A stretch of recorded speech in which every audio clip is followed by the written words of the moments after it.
अस्सलाम वालेकुम। कैसे हैं आप सब? उम्मीद करती हूँ सभी अच्छे होंगे, अपने अपने घरों में हंसते और मुस्कुराते होंगे। अल्लाह पाक आप सबको हमेशा खुश रखे, हर बुरी नज़र से और हाजिन से महफूज रखें। आमीन सुम्मा आमीन। तो फ्रेंड्स, जैसा कि आप सब ने न्यूज़ में सुना होगा कि कराची में आजकल बहुत ही गंदा वाला तूफ़ान चल रहा है, जिसकी वजह से पूरे घर में मट्टी मट्टी हुई हुई है। तो यहाँ पे बस सुबह भी सोकर ही उठे थे हम लोग। तो सबसे पहले तो मैंने सोचा कि झाड़ू लगा लूँ, उसके बाद कोई भी काम करूँगी।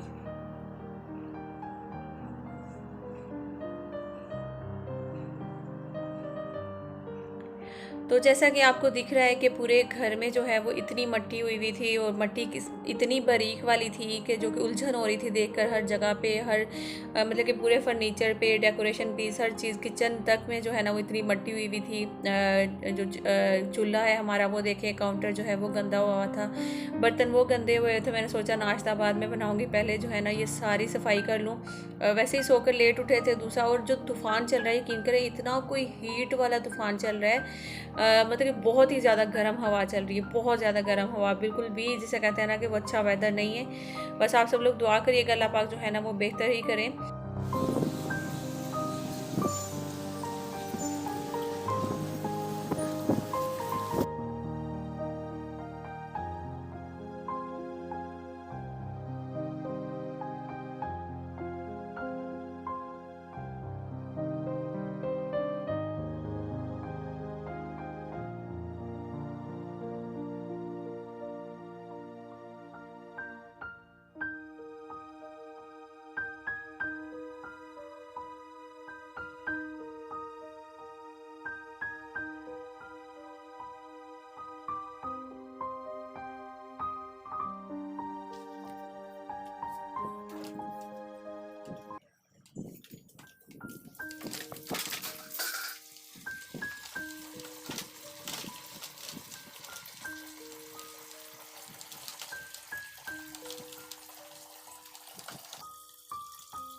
तो अभी बाहर शहर में जो पानी है वो सारा मैंने गिरा दिया था, वो इसलिए ताकि जो मट्टी है दोबारा से उठ के अंदर कमरे की तरफ ना आए, ना किचन में आए, क्योंकि मैं सारी सफाई कर रही थी। और दूसरा तूफ़ान जो है वो मट्टी वाला चल रहा है, तो उसकी वजह से जाहिर सी बात है पूरे घर में मट्टी तो होगी। लेकिन ये है कि जब पानी हम लोग इतना ज़्यादा गिरा देंगे शहर में, तो मट्टी जो है वो काफ़ी हद तक जो पानी है वो कंट्रोल कर लेगा मट्टी को, तो वो अंदर नहीं आने देगा। तो अभी भी हवा जो है बाहर आप देख रहे हैं कि चल ही रही थी, तो मैंने सोचा कि पहले ये सारे काम करूँ। और मट्टी से इतनी ज़्यादा उलझन होती है कि हारिश होना शुरू हो जाती है। और एक तो हवा इतनी कोई गर्म वाली हवा थी, इस तरह लग रहा था जैसे फेस जो है वो जल रहा है बहुत ही ज़्यादा। और दरवाजे खिड़कियां हम लोगों ने बिल्कुल बंद रखी हुई थी। तो मट्टी पता नहीं कहाँ से आ जाती है। रात को भी जब सोते वक्त दरवाजे भी सारे बंद किए थे, खिड़कियां भी बंद की थी, फिर भी जो मट्टी है वो पूरे घर में ही फैली हुई थी। तो खैर, अक्सर पंजाब में तो तूफ़ान वगैरह जो है वो चलते ही रहते हैं। मेरी अक्सर बहनों के कमेंट्स आते हैं कि भी हम लोगों ने अभी घर साफ किया और साथ ही तूफ़ान आ गया, या कुछ भी इस तरह से। तो जब तूफ़ान वगैरह आता है तो आप भी इसी तरह किया करें, चाहे आपके घर के बाहर से इनमें लॉन है या फिर वो इसी तरह फ़र्श बना हुआ है, तो आप पानी थोड़ा सा गिरा दिया करें। उसकी वजह से मिट्टी जो है ना वो काफ़ी हद तक कंट्रोल हो जाती है। तो बस ये सारे काम कर रही थी, नाश्ता बनाया, और नाश्ता करते वक्त ही जो है ना वो घर से फ़ोन आया अम्मी लोगों का कि मेरे अब्बू की तबीयत जो है वो अचानक से काफ़ी ज़्यादा ख़राब हो रही थी। और फिर मुझे उसके लिए तैयारी करनी पड़ी कि मैंने सोचा कि अपना साथ साथ थोड़ी बहुत पैकिंग, जो भी घर में कपड़े थे पड़े हुए, अभी तो आप सब जानते हैं कि लॉकडाउन काफ़ी देर से चल रहा है, और ना ही मैंने ईद से पहले कोई खास शॉपिंग की, और ना ही ईद के बाद कुछ भी शॉपिंग वगैरह कुछ नहीं की थी। और फिर मैंने सोचा कि जो घर में कपड़े पड़े हैं बस वो निकालती हूँ, जल्दी से पैक करती हूँ, और आसिफ जो है वो गए हुए हैं कि देखने के लिए अगर टिकट्स हमें मिल जाती हैं तो हो सकता है बच्चे और हम सब हम एक साथ ही जाएंगे ट्रेन में। तो अगर टिकट्स नहीं मिलती हैं तो फिर देखते हैं क्या होता है। तो अभी तो मियाँ जी के हैं तो मैं फ़ौरन से अपनी पैकिंग जो है वो करने लग गई थी, ताकि जो भी होगा चलो मेरे कपड़े जो हैं वो पैक होंगे। तो फिर बस अब्बू की तबीयत ज़्यादा ख़राब होने की वजह से बस यही था कि जल्दी से पहुँच जाऊँ। तो आप सबको जैसा कि मैंने पहले भी कई दफ़ा बताया है कि अब्बू के साथ ज़्यादा अटैचमेंट है, तो उसकी वजह से अब्बू को ज़रा सी भी कोई तकलीफ़ होती है तो बस दिल को पता नहीं क्या होता है कि बस जल्दी से उड़कर अब्बू के पास जो है ना वो पहुंच जाऊं। तो आप सब लोग दुआ करिएगा। कल मैंने कम्युनिटी पे पोस्ट भी लगाई थी, बल्कि मेरे अब्बू की तबीयत काफ़ी ख़राब है तो आप उनके लिए दुआ करिएगा। तो आप सब लोग अपनी ख़ास दुआ में जो है ना मेरे अब्बू को याद रखिएगा और उनके लिए दुआ करिएगा, अल्लाह ताला उनको जल्दी ठीक कर दें और सेहत तंदुरुस्ती वाली लंबी ज़िंदगी अता फ़रमाए। आमीन सुम्मा आमीन। तो अभी मियाँ जी जो हैं वो आगे थे तो उन्होंने जो टिकट है वो करा दिए कराची से सियालकोट, जैसा कि आप देख रहे हैं। तो ये प्लेन की ही मिली थी क्योंकि ट्रेन में कोई सीट आई थिंक 19 से 20 तारीख के करीब करीब ही सारी जो है ना वो टिकट्स मिल रही थी। लेकिन मुझे जल्दी जाना था, मैंने जैसा कि बताया कि अब्बू की तबीयत ठीक नहीं थी और घर से बार बार फ़ोन भी आ रहे थे, तो उस वजह से जो है ना काफ़ी ज़्यादा परेशानी लगी हुई थी। तो फिर प्लेन की जो है वो करवा लिए। तो बस अभी मैंने फटाफट से बना लिए थे यहाँ पे चने वाले चावल बनाए थे, क्योंकि मुझे ये था कि उसके बाद थोड़ी बहुत शॉपिंग अगर बाज़ार देखती हूँ जाकर, अगर कोई खुला हुआ है कुछ भी तो वहाँ से शॉपिंग करनी थी मुझे थोड़ी बहुत अपने लिए भी, और हसन मेरे साथ जाएगा। हसन की भी अब्बू के साथ बहुत ज़्यादा अटैचमेंट है, तो इसीलिए हसन को मैं साथ लेकर जा रही थी। हो सकता है अब्बू हसन को देखकर थोड़ा सा जल्दी ठीक हो जाएं। तो बस वही सारी जो चीज़ें थी वो जहन में चल रही थी, तो इस वजह से मैंने और हसन ने दोनों ने तैयारी की है। तो यहाँ पे कुछ मेरा जो सामान था वो भी मैं रख रही हूँ। तो आप सोच रहे होंगे कि आपके अब्बू की तबीयत ठीक नहीं है और आप ये मेकअप का सामान रख रहे हैं, तो बस अल्लाह ताला से दुआ करती हूँ और आप सब भी दुआ करिएगा अल्लाह ताला अब्बू को सेहत तंदुरुस्ती दें और लंबी ज़िंदगी अता फरमाए। आमीन सुम्मा आमीन।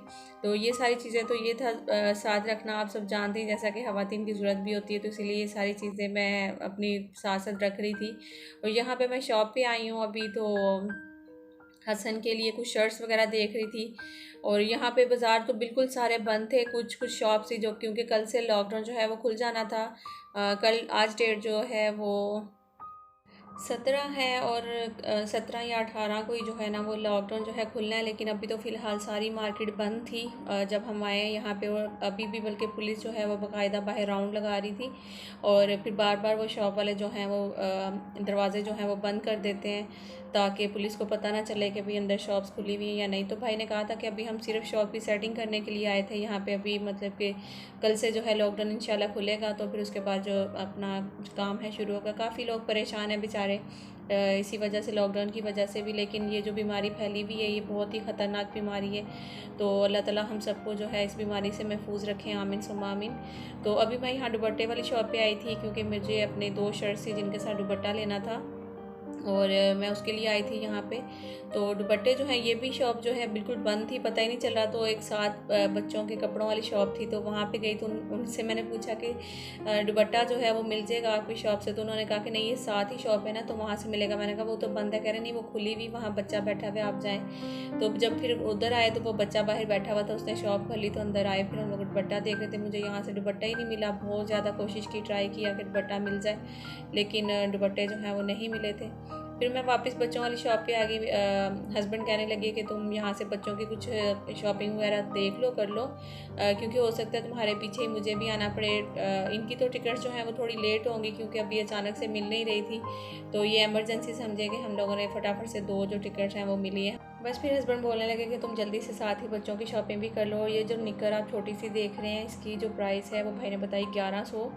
तो है कुछ कपड़े जो हैं वो यहाँ से मैंने पसंद किए थे, पैसे जो हैं काफ़ी ज़्यादा बन गए थे। तो फिर जैसे अक्सर होता ही है हस्बैंड की जेब खाली हो जाती है शॉपिंग करते हुए। हालांकि लॉकडाउन था उसकी फिर भी जो है ना पैसे इस तरह से लगते हैं, यकीन करें समझ नहीं आता कि मतलब कि कुछ लेते भी नहीं और पैसे इतने ज़्यादा लग जाते हैं। तो खैर यहाँ पे हम एटीएम पे आए थे तो एक एटीएम पे पहले ट्राई किया तो यहाँ पे पैसे जो हैं वो नहीं मिले हमें।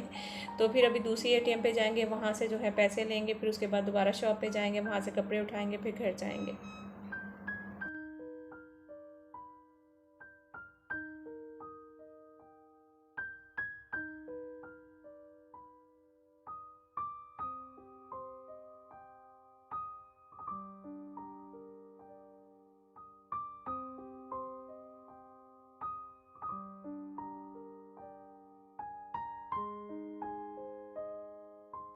तो अभी मैं घर आ गई हूँ वापस। जो बच्चों के कपड़े थे वो दूसरे वाले बैग में रख दिए, क्योंकि बच्चे तो अभी साथ नहीं जाएंगे। अपने कपड़े मैंने पैक कर लिए हैं और हसन के भी कर लिए हैं, और ये मेरा सूट जो कि मैं सुबह पहन कर जाऊँगी।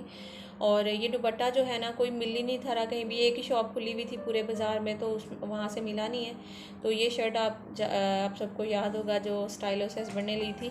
तो ये उसके साथ दुपट्टा फिर घर में ही एक पड़ा हुआ था, तो ये मैंने लेकर देखा तो मुझे इसके साथ लग रहा था कि ठीक है चला जाएगा।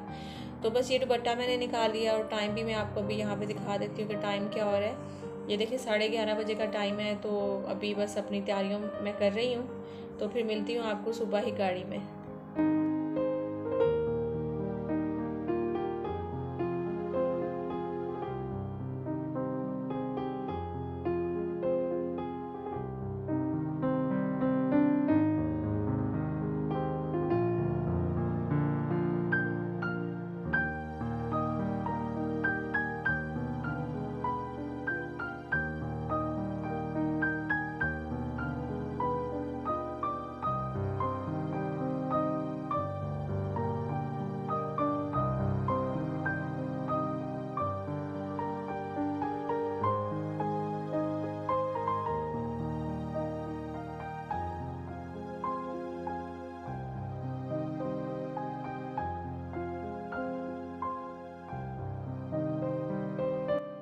अस्सलाम वालेकुम, कैसे हैं आप सब। तो अभी रात को जो है ना, वो तो फिर हम लोग तैयारी करके अपनी कंप्लीट सो गए थे। उसके बाद फिर अभी सुबह उठे हैं, बस उठ के तैयार हुए हैं। तो बच्चे भी साथ ही जो है ना वो तैयार हो गए थे।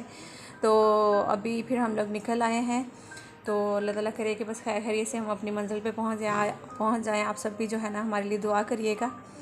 और वॉइस ओवर कर रही हूँ, यहाँ पे मैंने म्यूट कर दिया था क्योंकि शोर बहुत ज़्यादा था। हालांकि सुबह सुबह का टाइम था, सोचा था कि गाड़ी में बैठकर बहुत सारी आप सबके साथ बातें करूँगी, लेकिन फिर मुझे म्यूट करना पड़ा। तो अभी मैं वॉइस ओवर कर रही हूँ। तो अच्छा, मैं बता रही थी यहाँ पे बहुत सारी बातें कर रही थी कि अब्बू की तबीयत ठीक नहीं है। बस ये था कि हम खैरियत से पहुँच जाएँ और अब्बू को अल्लाह ताला सेहत उनसी वाली लंबी ज़िंदगी अता फरमाए। बच्चे भी थोड़े से परेशान थे। हुसैन जो है वो घर पे ही रहेगा, हसीब भी इधर ही रहेगा, क्योंकि हसीब की जो कैडेट की तैयारी चल रही है। और हसन जो है वो मेरे साथ जा रहा है। यान भी अभी फ़िलहाल इधर ही है।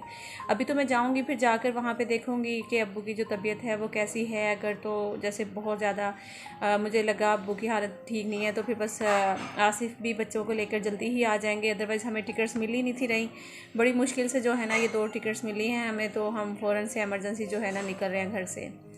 तो प्लेन में तो वैसे पहले मैं 3-4 दफ़ा सफ़र कर चुकी हूँ। अभी मेरे ख्याल में मैं फ़र्स्ट टाइम मैं और हसन दोनों अकेले जाएंगे। इससे पहले मैं एक दफ़ा गई थी जब अयान, हसन और हसीब थे मेरे साथ ना, तीनों थे हम। तो अयान जो था ना उस टाइम बहुत छोटा सा था, जैसे 1 साल का भी शायद नहीं था। तो बहुत ज़्यादा रो रहा था ना। तो उस टाइम एक प्लेन में बल्कि एक लेडी बैठी हुई थी, तो वो मुझे बार बार बोली थी कि अपना बेटा मुझे दे दें, मुझे दे दें। मैंने उनको पकड़ा दिया, तो फिर ये उनके पास भी चुप नहीं हुआ था। तो बहुत सारे ऐसे जैसे थोड़ी बहुत कुछ बातें थी जो कि मैं आपके साथ शेयर कर रही थी। एक दफ़ा शादी के बाद हम लोग जब कराची आए थे प्लेन में, तो उन्होंने जैसे एयरपोर्ट पे ना जो सामान वगैरह शिफ्ट करते हैं प्लेन में, फिर उधर लेकर जाते हैं, तो उन्होंने ना हमारा बैग तोड़ दिया था। एक होता है बैग जो जीन्स वाला होता है, और एक दूसरा वाला थोड़ा हार्ड वाला बैग होता है। तो उस टाइम वो थोड़ा, जब नई नई शादी हुई होती है, आपको पता है नई नई दुल्हनों का जो बैग होता है, तो वो वाला बैग था। तो वो बैग तोड़ दिया था। तो फिर मियाँ जी ने बोला कि भैया आप ये हमें बैग जो है ना चेंज करके दें, हमें नहीं पता। क्योंकि ये उनकी गलती थी, उनकी गलती की वजह से बैग जो है वो टूटा था। तो फिर उनको पे तो करना ही पड़ना था, तो उन्होंने फिर पे किया था।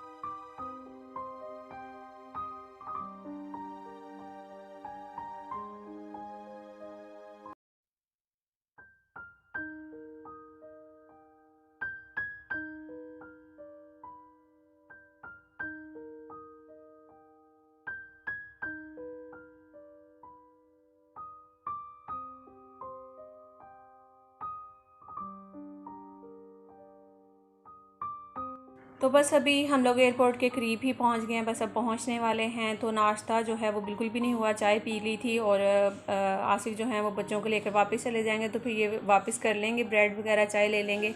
और अम्मी जो हैं वो आ जाया करेंगी इनके पास, तो इनका भी जो है वो गुजारा अच्छा हो जाएगा। तो इंशाल्लाह जल्दी ही मैं वापस आ जाऊँगी फिर।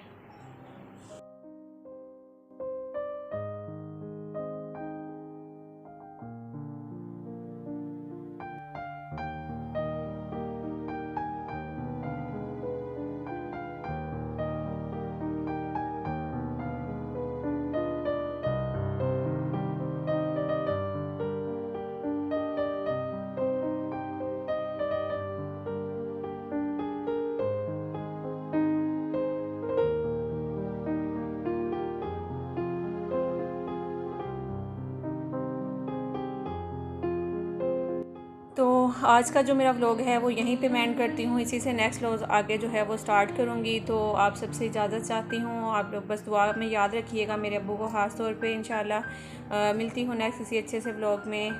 उम्मीद करती हूँ कि अब्बू की तबीयत बिल्कुल ठीक ठाक हो, मैं जाऊँ और मेरे जाने से वहाँ पे एक दफ़ा फिर से जो है ना वो खुश हो जाएँ। और मुझे पूरी उम्मीद है मैं जब वहाँ जाऊँगी तो मेरे अब्बू ज़रूर खुश हो जाएंगे, हसन को देख कर, मुझे देख कर, और उनकी तबीयत बेहतर हो जाएगी। आमीन सुमा आमीन। तो ओके जी, अपना रखिएगा बहुत सारा ख्याल, लाइक ज़रूर कर दीजिएगा, न्यू आएंगे सब्सक्राइब कर लीजिएगा। अल्लाह हाफिज़।